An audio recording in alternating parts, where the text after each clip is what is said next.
Hello friends. हमारा पहला topic जो है अकाउंटिंग इक्वेशन, वो स्टार्ट करने से पहले मैं आपको एक इंपॉर्टेंट कॉन्सेप्ट समझा देता हूं। और वो कॉन्सेप्ट है बेटा एंटिटी कॉन्सेप्ट। कौन सा है? Entity concept. सो एंटिटी मतलब कौन होता है friends? The person whose accounting is to be done.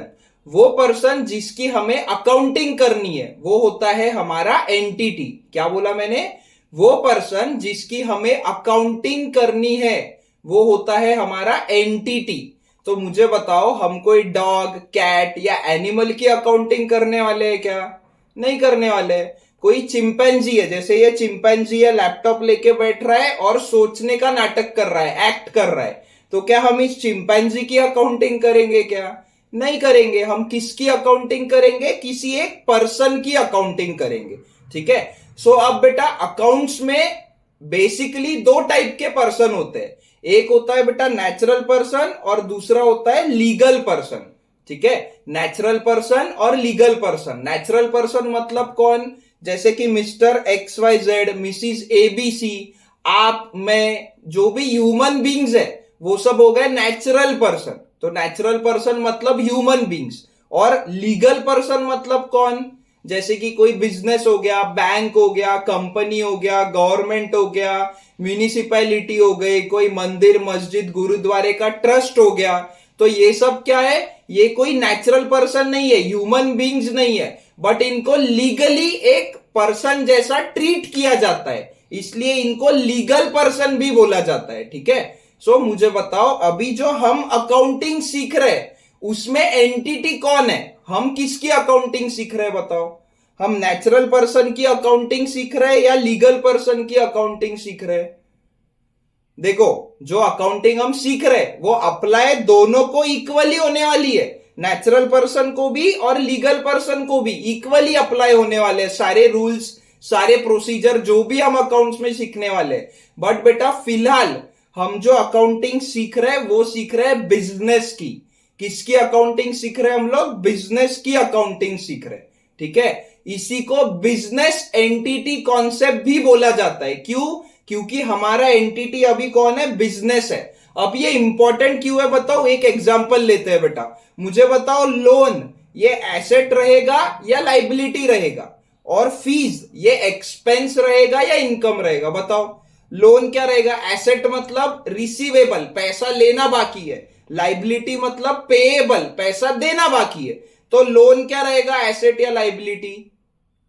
अब बताओ फीस क्या रहेगा? एक्सपेंस या इनकम?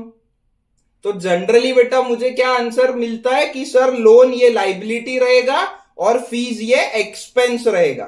क्या आंसर मिलता है मुझे? लोन ये लाइबिलिटी रहेगा क्योंकि हमें पैसा देना बाकी है, और फीस हमारे लिए एक्सपेंस है। ये आंसर मिलता है। बट देखो यहीं पे तो गड़बड़ होती है और यहीं से हमारे डिफिकल्टीज स्टार्ट हो जाती है। क्यों? क्योंकि हम बेसिक्स के तरफ ध्यान ही नहीं देते। ठीक है। तो बेटा ये सबसे ज्यादा बेसिक और सबसे ज्यादा इंपॉर्टेंट कॉन्सेप्ट क्यों है, इसको समझो। अभी हम अकाउंटिंग किसकी कर रहे हैं? बिजनेस की अकाउंटिंग कर रहे हैं। तो बेटा जरूरी है क्या कि हम हर समय लोन लेने ही वाले हैं? हम लोन दे नहीं सकते क्या? जैसे कि बैंक है, बैंक तो लोन देती भी है। तो बैंक के लिए लोन क्या रहेगा? एसेट भी रह सकता है। हमने क्या किया है? हर वर्ड को रट लेते हैं हम लोग कि सर लोन मतलब लाइबिलिटी, फीस मतलब एक्सपेंस। तो रटने से क्या होगा? आंसर तो गलत ही होने वाला है। तो आप लोग बिल्कुल भी अपने दिमाग में अकाउंट्स में तो भी एटलीस्ट कुछ भी रटो मत। बाकी आपके पास सब्जेक्ट्स है, वो रटने के मतलब समझने का भी ऑप्शन है, बट उसमें बहुत सारी चीजें रटनी भी पड़ती है। तो उतने सब्जेक्ट्स काफी है। अकाउंट्स ये प्योरली लॉजिकल और ये प्योरली कॉमन सेंस वाला सब्जेक्ट है। मतलब डे टू डे एक्टिविटीज में जो हमारे साथ होता है उसी की हम लोग अकाउंटिंग सीख रहे हैं। तो प्लीज रटना मत किसी भी चीज को। अब लोन एसेट भी हो सकता है, लाइबिलिटी भी हो सकता है। ठीक है। और अभी हम फीस की बात करें तो कॉलेज में आप लोग फीस पे कर रहे हो तो आपके लिए वो एक्सपेंस है, बट कॉलेज तो फीस रिसीव कर रहा है तो कॉलेज के लिए वो क्या हुआ? इनकम हुआ। तो अब आपने क्या पूछना चाहिए था पता है? जैसे ही मैंने आपको पूछा कि लोन क्या रहेगा और फीस क्या रहेगा, तो आपका नेक्स्ट क्वेश्चन ये रहना चाहिए था, डायरेक्ट आंसर नहीं देना है। नेक्स्ट क्वेश्चन होना चाहिए कि सर लोन हमने लिया है या लोन हमने दिया है, फीस हमें रिसीव हुई है या फीस हमने पे की है? यह आपका क्वेश्चन होना चाहिए हर चीज में, ठीक है। फीस हम रिसीव भी कर सकते हैं, फीस हम पे भी कर सकते हैं। अगर हमने रिसीव किया है तो इनकम है, अगर पे किया है तो एक्सपेंस है। इतना समझाने के बाद भी आगे जाके आप अभी गड़बड़ करने वाले हो, तो प्लीज गड़बड़ मत करना। एंटिटी कॉन्सेप्ट को ध्यान रखो। अभी हमारा एंटिटी कौन है?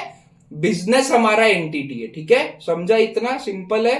अब देखो, जो हम बिजनेस कर रहे हैं वो बिजनेस हम क्यों करते हैं बताओ? बिजनेस करने का रीजन क्या होता है? एकदम परफेक्ट, प्रॉफिट अर्न करना है सर। बिजनेस क्यों करते हैं? प्रॉफिट कमाने के लिए। बट मुझे बताओ, जरूरी है क्या हमें जो चाहिए वो हमें हमेशा मिलेगा? मिल भी सकता है, नहीं भी मिल सकता है। वैसे ही बिजनेस में प्रॉफिट ही होगा ये जरूरी है क्या? नहीं सर, प्रॉफिट भी हो सकता है, लॉस भी हो सकता है। तो मुझे बताओ, प्रॉफिट हुआ या लॉस हुआ, ये हम कैसे पता करेंगे? तो मुझे जनरली इसके भी दो आंसर मिलते हैं। एक आंसर नहीं मिलना चाहिए, दो आंसर मिलने चाहिए कि सर प्रॉफिट हुआ या लॉस हुआ, ये कैसे पता करेंगे? तो एक है कि हम लोग कैपिटल को कंपेयर करेंगे। मतलब क्या? हमने कितना इस बिजनेस में इन्वेस्टमेंट किया और एक साल बाद वो इन्वेस्टमेंट बढ़ा या कम हुआ।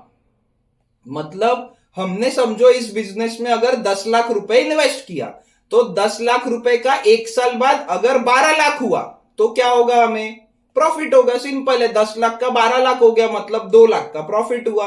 और वही अगर 10 लाख हमने इन्वेस्ट किया और एक साल बाद वो 9 लाख रुपए हो गया तो क्या होगा? 1 लाख का लॉस होगा। एकदम सिंपल है ना। तो एक तरीका है कैपिटल को कंपेयर करो, ओपनिंग कैपिटल और क्लोजिंग कैपिटल को। तो ये जो तरीका है ये बेटा आपको जो 10th चैप्टर है सिंगल एंट्री सिस्टम, उसमें ये तरीका काम आता है, ठीक है। और दूसरा तरीका जो हम लोग एक्चुअल में फॉलो करते हैं double entry principle of accounting के अंडर, वो होता है बेटा प्रॉफिट हुआ या लॉस हुआ ये कैसे पता करना? तो by comparing expenses and income, ठीक है। तो मुझे बताओ, अगर हमारे एक्सपेंस कम है और अगर हमारे इनकम ज्यादा है, मतलब हमारे खर्चे कम है और कमाई ज्यादा है, एक्सपेंस कम है इनकम ज्यादा है, तो हमें क्या होगा? प्रॉफिट होगा। और वही अगर हमारे एक्सपेंसेस ज्यादा है और इनकम अगर कम है तो हमें क्या होगा? तो हमें लॉस होगा, है ना। तो अगर हमें प्रॉफिट या लॉस पता करना है तो हम क्या करेंगे? एक्सपेंस और इनकम को कंपेयर करेंगे, ठीक है। अगर एक्सपेंसेस ज्यादा है तो लॉस, अगर इनकम ज्यादा है तो प्रॉफिट, ठीक है। तो compare expenses and income to ascertain profit और लॉस। इससे हमें पता चलेगा कि हमारे बिजनेस में फायदा हुआ या नुकसान हुआ। तो प्रॉफिट ऑफ द ईयर अगर हमें निकालना है तो हम क्या करते हैं? प्रॉफिट एंड लॉस अकाउंट बनाते हैं। क्या करते हैं? प्रॉफिट एंड लॉस अकाउंट बनाते हैं। देखो नाम से ही समझ में आ रहा है प्रॉफिट एंड लॉस अकाउंट, कि भाई बिजनेस में प्रॉफिट हुआ या लॉस हुआ ये पता चलेगा प्रॉफिट एंड लॉस अकाउंट से। तो ये जो प्रॉफिट एंड लॉस अकाउंट है बेटा, देखो इसके ऐसे दो साइड है ना। ये एक साइड है और ये दूसरा साइड है। अब इसके दो साइड क्यों है बताओ? प्रॉफिट एंड लॉस अकाउंट में दो चीजें कंपेयर होने वाली है, एक्सपेंसेस और इनकम, इसलिए इसके दो साइड है। तो हम क्या करेंगे? प्रॉफिट एंड लॉस अकाउंट में एक साइड में लिखेंगे एक के नीचे एक एक्सपेंसेस, सारे एक्सपेंसेस लिखेंगे एक के नीचे। और प्रॉफिट एंड लॉस अकाउंट के दूसरे साइड में हम लोग एक के नीचे एक इनकम लिखेंगे। एक साइड में एक के नीचे एक एक्सपेंस और एक साइड में एक के नीचे एक इनकम, और फिर इसका हम टोटल निकालेंगे। तो टोटल एक्सपेंस हमें पता चल जाएगा और टोटल इनकम हमें पता चल जाएगा। तो इससे क्या होगा? हम लोग कंपेयर कर पाएंगे कि भाई एक्सपेंस ज्यादा है तो लॉस है, इनकम ज्यादा है तो प्रॉफिट है, ठीक है। तो एक तो हो गया बेटा, हमें बिजनेस जो हम करते हैं उसमें ना जो ओनर होता है उसको दो चीजें पता करनी होती है। एक कि भाई इस बिजनेस में मुझे करंट ईयर में कितना प्रॉफिट या लॉस हुआ। क्या बोला मैंने? ये जो बिजनेस कर रहा है ओनर, इसमें करंट ईयर में उसका प्रॉफिट या लॉस कितना है एक साल में। और इसके अलावा इस बिजनेस के वजह से उसकी औकात कितनी है। औकात मतलब क्या? Accumulated wealth till date. मतलब अगर समझो ये बिजनेस 10 साल से कर रहा है, जो ओनर है वो ये बिजनेस 10 साल से कर रहा है, तो उसको दो चीजें चाहिए। एक कि भाई करंट ईयर में क्या हुआ, करंट ईयर में प्रॉफिट है या लॉस है, और दूसरा कि टोटल 10 साल में क्या हुआ, टोटल जो 10 साल मैंने इतने 10 साल से मेहनत करके बिजनेस कर रहा हूं, तो टोटल ये 10 साल में मेरा क्या हुआ। ठीक है, तो इसके लिए मैंने वर्ड यूज किया है ओनर्स फंड। ये जो बिजनेस है इसमें ओनर का कितना पैसा है। ठीक है, तो मुझे एक पहले आप सिंपल सा ये बताओ, सॉरी, टोटल टिल डेट, ये ओनर्स फंड से क्या पता चलता है, टोटल कितना हुआ अभी तक का, और प्रॉफिट एंड लॉस अकाउंट से पता चलता है 1 साल का कितना हुआ। तो अब बेटा मुझे एक एग्जांपल से ये समझना है, आप मुझे आंसर दो कि अगर मेरी टोटल प्रॉपर्टी है 10 करोड़ रुपीस की, क्या बोला मैंने, मेरी टोटल प्रॉपर्टी है 10 करोड़ रुपीस की, तो मुझे बताओ मेरी औकात कितनी, मतलब मेरा टोटल, मेरे पास वेल्थ कितनी है, 10 करोड़ की टोटल प्रॉपर्टी है, तो मेरे पास वेल्थ कितनी है, 10 करोड़ रुपए, मेरी औकात कितनी, 10 करोड़ रुपए। इसी को बोलते हैं एसेट। एसेट मतलब मेरी टोटल संपत्ति, मेरी टोटल प्रॉपर्टी। ठीक है, अब ये जो 10 करोड़ की मेरी प्रॉपर्टी है, 10 करोड़ की मेरी वेल्थ है, इसमें से मुझे 4 करोड़ रुपए बाहर वालों को देना बाकी है। क्या बोला मैंने, 10 करोड़ रुपए में से 4 करोड़ रुपए मुझे बाहर वालों को देना बाकी है।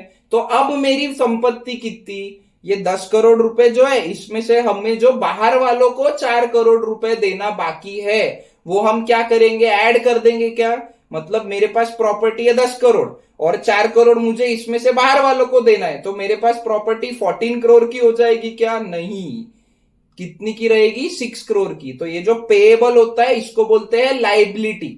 एसेट मतलब मेरी टोटल प्रॉपर्टी कितनी है, उसमें से लाइबिलिटी जो है, मतलब मुझे बाहर वालों को पैसा देना कितना बाकी है, उसको जब माइनस करेंगे तो हमें पता चलेगा कि भाई इस बिजनेस में मेरा कैपिटल कितना है, तो कितना बचेगा, 6 करोड़ रुपए का कैपिटल बचेगा। तो ये सिंपल सा लॉजिकल चीज है, इसमें कोई रटने जैसा या फॉर्मूले जैसा चीज है क्या, नहीं है।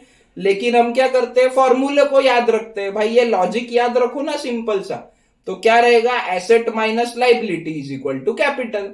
जो भी मेरी टोटल प्रॉपर्टी है उसमें से मुझे बाहर वालों को कितना देना है वो माइनस कर दूंगा, तो बचेगा कि मेरा कितना है ना। तो ये है asset minus liability is equal to capital. तो हम दूसरा जो बनाते हैं, ये बनाते हैं balance sheet. Profit and loss account से हमें पता चलता है कि भाई 1 साल में हमने कितना प्रॉफिट कमाया या हमने कितना लॉस सफर किया, और बैलेंस शीट से हमें पता चलता है कि हमारे टोटल एसेट्स, मतलब हमारी टोटल प्रॉपर्टी कितनी है, उसमें से हम क्या करेंगे, हमारे लाइबिलिटीज जो हमें बाहर वालों को पैसा देना बाकी है वो माइनस कर देंगे, तो बचेगा कि भाई कैपिटल कितना बचा। ठीक है, तो और इस कैपिटल को हम लोग ओरिजिनल जो 10 साल पहले हमने कैपिटल इन्वेस्ट किया था उससे कंपेयर करके देखेंगे, तो हमें पता चल जाएगा कि हमारा कैपिटल इंक्रीज हुआ या डिक्रीज हुआ। 10 साल पहले हमने कितना कैपिटल इन्वेस्ट किया था और 10 साल बाद आज हमारे पास कितना कैपिटल है, तो हमें पता चल जाएगा कि भाई ये टोटल जो 10 साल का पीरियड है इसमें हमें कितना प्रॉफिट मिला या हमें कितना लॉस हुआ। सिंपल है। तो प्रॉफिट एंड लॉस अकाउंट से 1 साल का पता चलता है प्रॉफिट, बैलेंस शीट से हमें सारे एसेट्स लाइबिलिटीज पता चलती है, और साथ में टोटल प्रॉफिट हमने अभी तक कितना कमाया है वो पता चलता है। ठीक है, सिंपल सी चीज है। चलो, अब ये जो बैलेंस शीट है, एसेट, लाइबिलिटीज और कैपिटल, इसी पे डिपेंडेंट है हमारा नेक्स्ट टॉपिक, जो हमारा फर्स्ट टॉपिक है, अकाउंटिंग इक्वेशन। तो अभी हमने क्या देखा, बिजनेस में क्या होता है, एसेट्स होते हैं और लाइबिलिटीज होती है ना।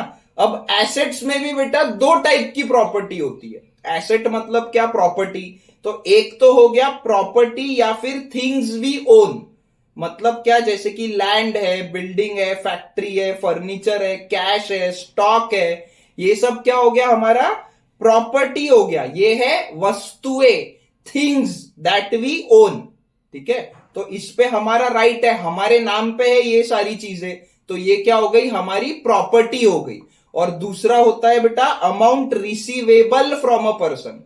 क्या होता है, देखो हमने किसी को 10,000 रुपए लोन दिया हुआ है, तो वो भी तो मेरी प्रॉपर्टी है ना भाई, वो भी तो मेरा एसेट है, मुझे उससे पैसा लेना बाकी है, ये मेरा हक है।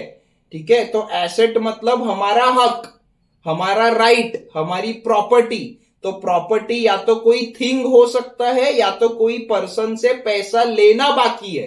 तो amount receivable from a person, जैसे कि बैंक बैलेंस है, हमारे बैंक अकाउंट में बैलेंस है, हमने किसी को उधार में माल दिया हुआ है, क्रेडिट में सेल किया हुआ है, हमने किसी को लोन दिया हुआ है, तो ये सब क्या है, हमें इसके बदले में पैसा मिलना बाकी है, तो ये सब हो जाएगा हमारा एसेट।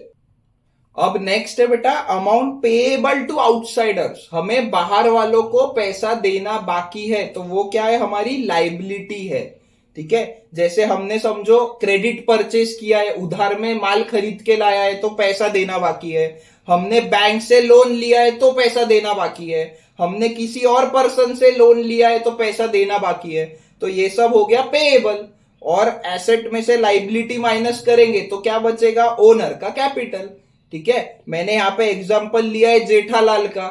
ठीक है, सो ओनर का कैपिटल, तो ओनर का कैपिटल मतलब क्या, ये अगर समझो ओनर है, इसने जो बिजनेस में इन्वेस्ट किया है, इसने जो बिजनेस में इन्वेस्ट किया है वो होता है कैपिटल। ठीक है, और दूसरी चीज होती है ये बिजनेस में से ये जो ओनर लेके जा रहा है, टेकन ओवर बाय ओनर, ये क्या होता है बेटा, ये होता है ड्रॉइंग्स, इसको क्या बोलते हैं, ड्रॉइंग्स। देखो ओनर जो बिजनेस में इन्वेस्ट कर रहा है वो हो गया कैपिटल, और ओनर जो बिजनेस से लेके जा रहा है वो हो गया ड्रॉइंग्स। ठीक है, तो मुझे बताओ ओनर का कैपिटल है और ओनर का ड्रॉइंग है, ये दोनों सेम चीजें हैं या अलग अलग चीजें हैं। इन्वेस्ट कर रहा है मतलब बिजनेस में पैसा आ रहा है तब वो कैपिटल होता है, और बिजनेस से पैसा लेके जा रहा है तब वो ड्रॉइंग्स होता है, तो दोनों अपोजिट चीज हुई ना। कैपिटल में से ड्रॉइंग्स प्लस होगा या माइनस होगा, दोनों अपोजिट चीज है तो क्या होगा, माइनस होगा। लॉजिकल है, रटने की जरूरत है क्या, नहीं, एकदम सिंपल है। अब मुझे बताओ कि इस बिजनेस में कुछ प्रॉफिट हुआ या कोई इनकम हुआ, अच्छे से ध्यान दो बेटा, बहुत इंपॉर्टेंट है। ठीक है, हमें इस बिजनेस में कोई प्रॉफिट हुआ या इनकम हुआ, तो ये ओनर के लिए अच्छी बात है या बुरी बात है, अच्छी बात है सर, तो क्या कर देंगे, प्लस कर देंगे, है ना। और वही अगर कोई लॉस हुआ या एक्सपेंस हुआ तो ये ओनर के लिए अच्छी बात है या बुरी बात है, खर्चा हो गया तो ओनर के लिए अच्छी बात है या बुरी बात है, बुरी बात है, तो माइनस कर देंगे। तो ओनर का capital minus owners drawings plus profit income minus loss या एक्सपेंस। देखो बेटा मैंने आपको पहले ही बोला कि ये ना बेटा कोई भी चीज आपको अकाउंट्स में रटने की जरूरत नहीं है, हर एक चीज प्योर लॉजिक है, प्योर कॉमन सेंस है। ठीक है, तो कॉमन सेंस लगाओ, चीजों को अच्छे से समझो और अच्छे से पढ़ाई करो। अब ये पेज नंबर 1 पे आपको दिया हुआ है, ये पेज नंबर 1 पे दिया हुआ है आपको, है ना, इसमें पेज नंबर 1 पे यहाँ पे ऊपर लिख लो ये। और आप लोग क्या करोगे बेटा, लेक्चर को पॉज करते जाओ और लिखते जाओ। ठीक है, क्योंकि हर एक स्टूडेंट की स्पीड कम ज्यादा होती है, तो आप आपके हिसाब से, आपके स्पीड के हिसाब से लेक्चर को पॉज करो और लिखते जाया करो। मैं बार बार आपको बोलूंगा नहीं और मैं बहुत ज्यादा देर रुकूंगा भी नहीं, मैं मेरा कंटिन्यू रखूंगा लेक्चर। और दूसरी बात, आप लोगों को कोई टॉपिक अगर लगता है कि सर आप थोड़ा स्लो पढ़ा रहे हो, तो आपके पास ऑप्शन है, आप स्पीड बढ़ा सकते हो, 1.25x 1.5x 2x, आप लोग स्पीड बढ़ा के देख सकते हो। बट प्लीज कोई भी चीज स्किप मत करना, क्योंकि ऐसा बहुत सी बार होता है कि मैं हर लेक्चर में कुछ ना कुछ नई चीज आपसे डिस्कस करता हूं, तो कभी भी कोई भी लेक्चर स्किप मत करना, भले ही आप उसकी स्पीड बढ़ा के देखो लेकिन स्किप मत करना। ठीक है, तो पेज नंबर 1 पे आपको ये लिखना है, लिख लो। अब देखो फ्रेंड्स, अब है हमारा टॉपिक अकाउंटिंग इक्वेशन। तो हमने क्या देखा, बैलेंस शीट में क्या होता है, एक जगह सारे एसेट्स होते हैं और दूसरी जगह क्या होता है, लाइबिलिटीज और कैपिटल होता है ना। तो एक जगह एसेट्स, एक जगह लाइबिलिटीज और कैपिटल। अब अगर हम टोटल करेंगे, ये एसेट्स का टोटल करेंगे और ये लाइबिलिटीज और कैपिटल का टोटल करेंगे, तो क्या होगा, इक्वल आएगा, है ना, क्योंकि एसेट में से लाइबिलिटी माइनस होने के बाद ही कैपिटल बचता है। तो हमेशा एसेट का टोटल और लाइबिलिटी और कैपिटल का टोटल इक्वल आएगा, इसलिए हमारा अकाउंटिंग इक्वेशन क्या बन गया, assets is equal to liabilities plus capital. क्या बन गया, assets is equal to liabilities plus capital. ये आपको पेज नंबर 1 में जो वो ब्लू बॉक्स दिया है ना सेंटर में, वहां पे लिखना है, assets is equal to liabilities plus capital. और अकाउंटिंग इक्वेशन का जो आपको क्वेश्चन आता है उसमें आपको ऐसा टेबल ड्रॉ करना होता है जो आपको ऑलरेडी ड्रॉ करके दिया हुआ है। इसमें क्या रहता है, ट्रांजैक्शन क्या हुआ वो लिखना है जो क्वेश्चन में दिया है। अब ये जो टू इफेक्ट्स वाला कॉलम है ये मैंने ऐड किया हुआ है फ्रेंड्स, ये आपके बुक्स में नहीं है, ये मैंने ऐड किया हुआ है, बट इससे आंसर बहुत इजीली आता है आपको। तो ये टू इफेक्ट्स, उसके बाद में क्या, asset is equal to liabilities plus capital. ऐसी बहुत सारी चीजें हैं जो मैंने ऐड की हुई है जिससे आपके आंसर्स गलत नहीं होने वाले, जिससे आपके मार्क्स डिडक्ट नहीं होने वाले, बट अच्छा ही रहेगा और आपको आंसर बहुत इजीली आने लगेगा, लॉजिकली आप सोच के आंसर लिखोगे। ठीक है, ये लिख लिया, asset is equal to liabilities plus capital. अब हम लोग क्वेश्चन पे आगे बढ़ने से पहले कुछ पॉइंट्स और समझ लेते हैं। तो accounts related to owner, owner से रिलेटेड दो अकाउंट होते हैं, मैंने आपको बताया। कौन से दो अकाउंट है बताओ? एक है कैपिटल अकाउंट और दूसरा है ड्रॉइंग्स अकाउंट। तो ये देखो, ये ए देखो, यहां पे क्या हो रहा है, ओनर इन्वेस्ट कर रहा है बिजनेस में, मतलब बिजनेस में पैसा, बैंक बैलेंस, कोई व्हीकल, ऐसी कोई भी चीज ओनर से मिल रही है तो वो होता है कैपिटल। अमाउंट इन कैश और काइंड इन्वेस्टेड इन बिजनेस। अब यहां पे क्या दिया है, अमाउंट इन कैश और काइंड।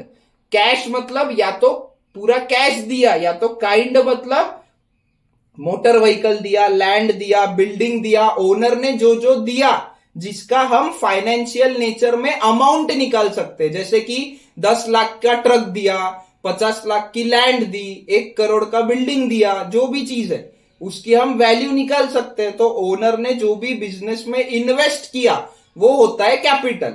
और दूसरा है बेटा, ओनर जो बिजनेस से लेके जा रहा है, टेकन ओवर बाय ओनर, ये क्या होता है, ड्रॉइंग्स होता है। यहां पे क्या दिया देखो, अमाउंट इन कैश और kind taken over from business. तो यहां पे भी क्या है, या तो कैश लेके गया या तो कोई और चीज लेके गया, बिजनेस से लेके गया ना, तो वो हो गया ड्रॉइंग्स। अब मुझे बताओ, ये जो ओनर का कैपिटल है, इसने इन्वेस्ट किया है बिजनेस में, तो इसके वजह से कैपिटल इंक्रीज होगा या डिक्रीज होगा? ओनर बिजनेस में पैसा लगा रहा है तो कैपिटल क्या होगा, इंक्रीज होगा। और दूसरा केस है कि ओनर बिजनेस से पैसा लेके जा रहा है या कोई और चीज लेके जा रहा है तो कैपिटल क्या होगा, वो लेके जा रहा है तो कैपिटल डिक्रीज होगा। है ना, सिंपल सा कॉन्सेप्ट है, समझ में आया? सो बेटा मैंने अभी आपको बताया ना, टू इफेक्ट्स का कॉलम मैंने ऐड किया है ना। तो हम लोग अभी पहले क्वेश्चन पे जाने से पहले एक बार वो इफेक्ट्स को कैसे हमें लिखना है या कैसे समझना है वो देख लेते हैं। सो पेज नंबर 1 पे आपको दिया है एग्जाम्पल ऑन इफेक्ट्स। ठीक है, सो पहला क्या दिया है बेटा, कैश रिसीव्ड।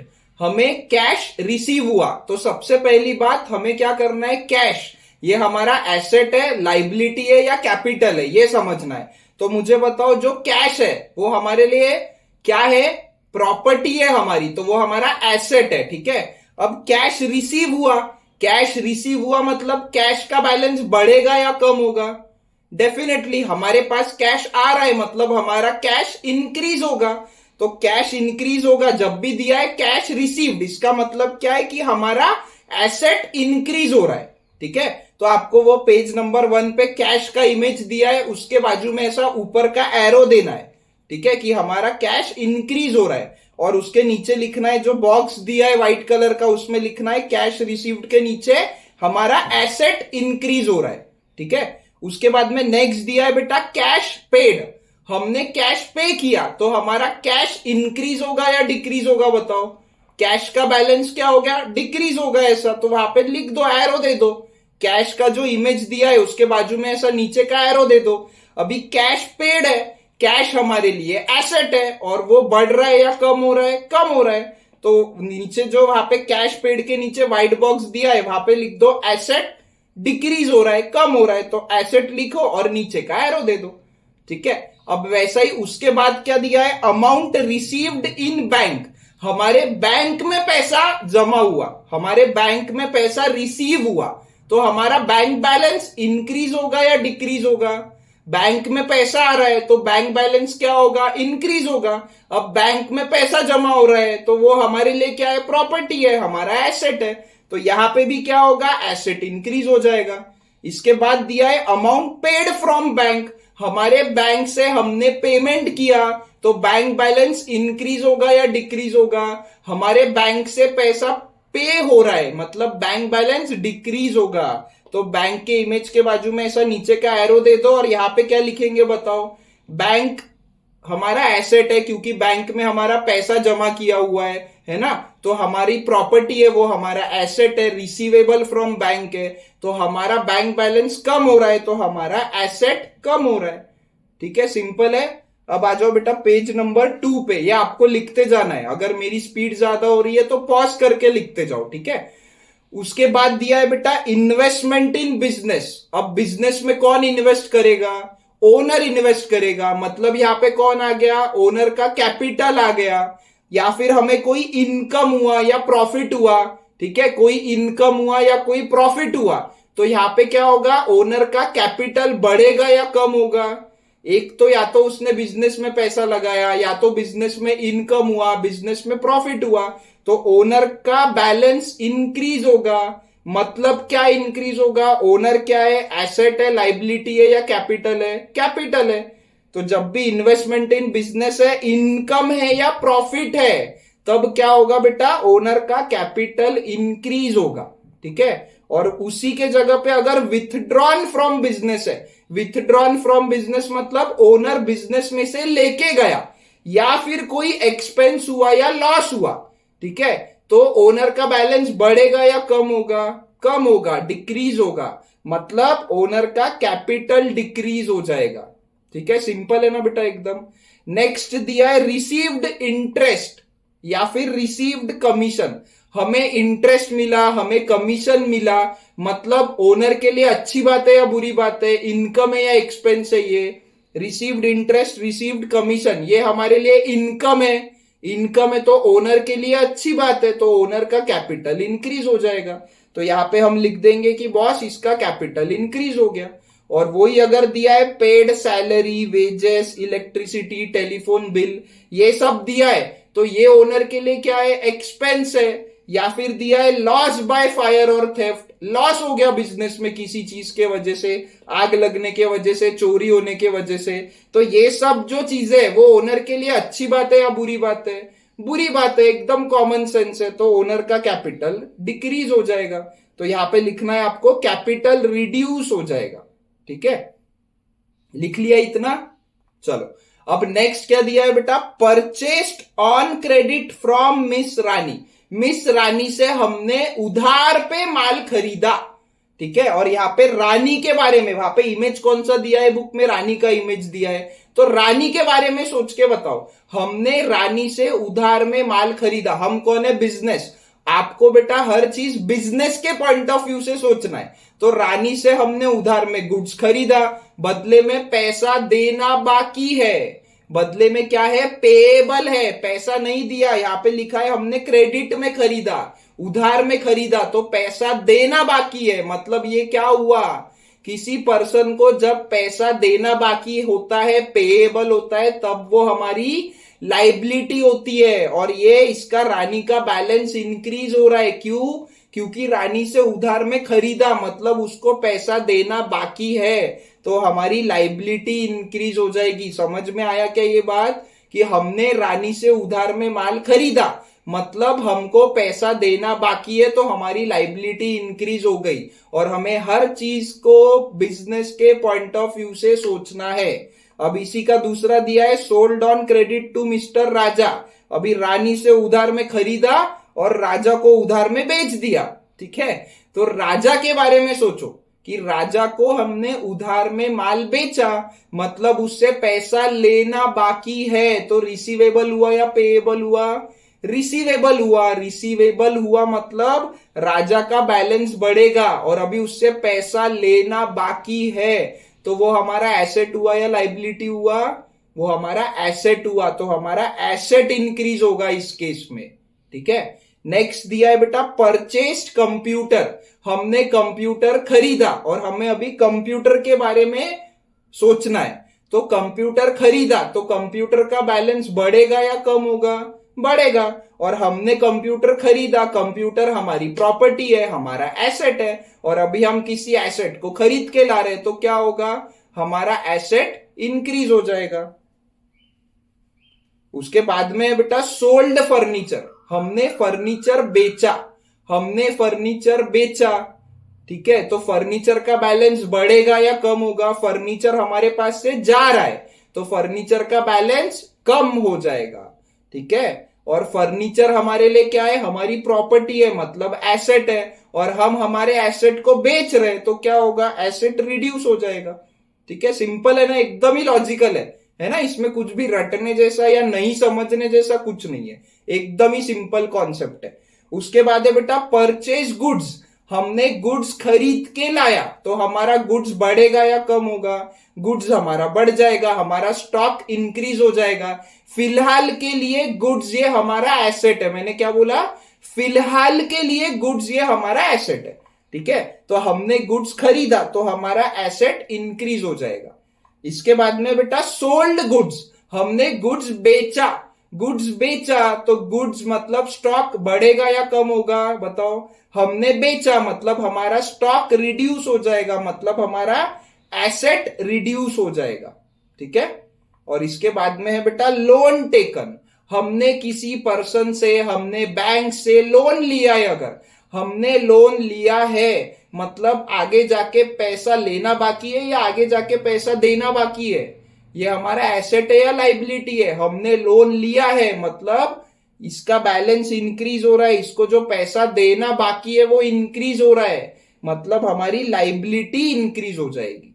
ठीक है, और गुड्स लॉस्ट बाय फायर है तो यहां पे गुड्स की बात करो तो गुड्स क्या होगा? हमारा गुड्स कम हो जाएगा, हमारा स्टॉक रिड्यूस हो जाएगा। तो स्टॉक रिड्यूस हो रहा है मतलब एसेट रिड्यूस हो रहा है। ठीक है, समझा? पेज नंबर 2 पे ये ठीक से लिख लो बेटा आप लोग।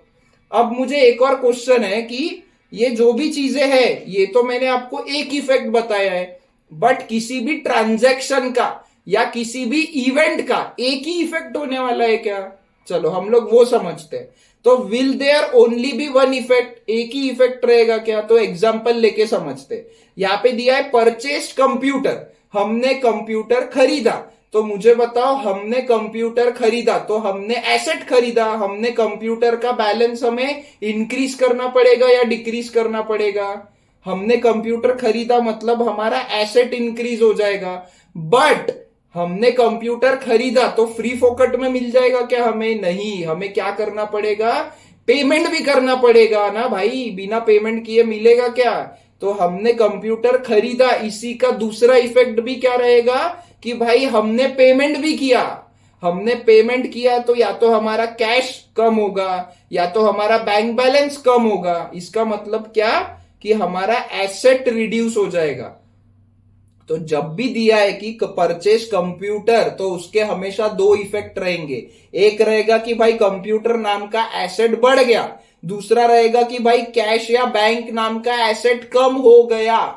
ठीक है, उसके बाद में सेकंड है सोल्ड गुड्स, हमने गुड्स बेचा, हमने गुड्स बेचा तो हमारा स्टॉक बढ़ेगा या कम होगा? हमारा स्टॉक कम हो जाएगा, मतलब हमारा एसेट रिड्यूस हो जाएगा। अब हमने अगर गुड्स बेचा तो फ्री में बेचेंगे क्या? नहीं, हमें रिसीट होगा, हमें पैसा मिलेगा, या तो हमारे बैंक बैलेंस में पैसा आएगा, मतलब बैंक बैलेंस इंक्रीज होगा, है ना? तो सोल्ड गुड्स मतलब ही रिसीट, मतलब ही रिसीव हुआ है, या तो पैसा रिसीव हुआ तो कैश इंक्रीज होगा, बैंक में पैसा मिला तो बैंक बैलेंस इंक्रीज होगा। ठीक है, तो रिसीट में क्या होगा? एक एसेट इंक्रीज भी होगा। तो सोल्ड गुड्स जब दिया है मतलब एक एसेट कम हो रहा है और एक एसेट बढ़ रहा है, तो इसलिए हर चीज के दो इफेक्ट रहेंगे। एक और एग्जांपल दिया है गुड्स लॉस्ट बाय फायर, आग लगने से हमारा गुड्स जल के खत्म हो गया, मतलब क्या? हमारा स्टॉक कम हो गया, हमारा स्टॉक कम हो गया मतलब हमारा एसेट कम हो गया। अब इसका दूसरा इफेक्ट क्या रहेगा बताओ? आग लगने के वजह से हमारा गुड्स जल गया। ठीक है, तो एक इफेक्ट है कि भाई हमारा गुड्स कम हो गया मतलब एसेट कम हो गया। अब दूसरा इफेक्ट क्या रहेगा? इसके बदले में हमने पैसा दिया क्या किसी को? किसी से पैसा मिला क्या? नहीं, ये क्या हुआ? गुड्स लॉस्ट बाय फायर, मतलब ही हमारा लॉस हो गया है, तो ओनर का कैपिटल डिक्रीज होगा, तो यहां पे कैपिटल कम हो जाएगा। समझा क्या? गुड्स लॉस्ट बाय फायर के दो इफेक्ट क्या है? एक है कि भाई हमारा गुड्स, हमारा स्टॉक कम हो गया तो हमारा एसेट कम हो गया, और दूसरा इफेक्ट है कि भाई नुकसान हो गया ना, तो किसका नुकसान है? ओनर का है। ओनर के लिए बुरी बात है, तो उसका कैपिटल भी कम हो जाएगा। समझ में आया क्या? सिंपल सी चीज है एकदम, है ना? अब आप क्या करो, एक ट्राई करो, पेंसिल से ट्राई करो, जो पेज नंबर 3 दिया है उस पे आपको प्रैक्टिकल प्रॉब्लम नंबर 3 है, जो आपके टेक्स्ट बुक में पेज नंबर 43 पे, आपके टेक्स्ट बुक के जितनी भी प्रैक्टिकल प्रॉब्लम्स है वो सब हमने यहाँ पे कवर किए हुए। आपको उसका प्रैक्टिकल प्रॉब्लम नंबर भी दिया है मार्जिन में, और उसका पेज नंबर भी दिया है। तो एक बार वो ट्राई करो और फिर आंसर चेक करो।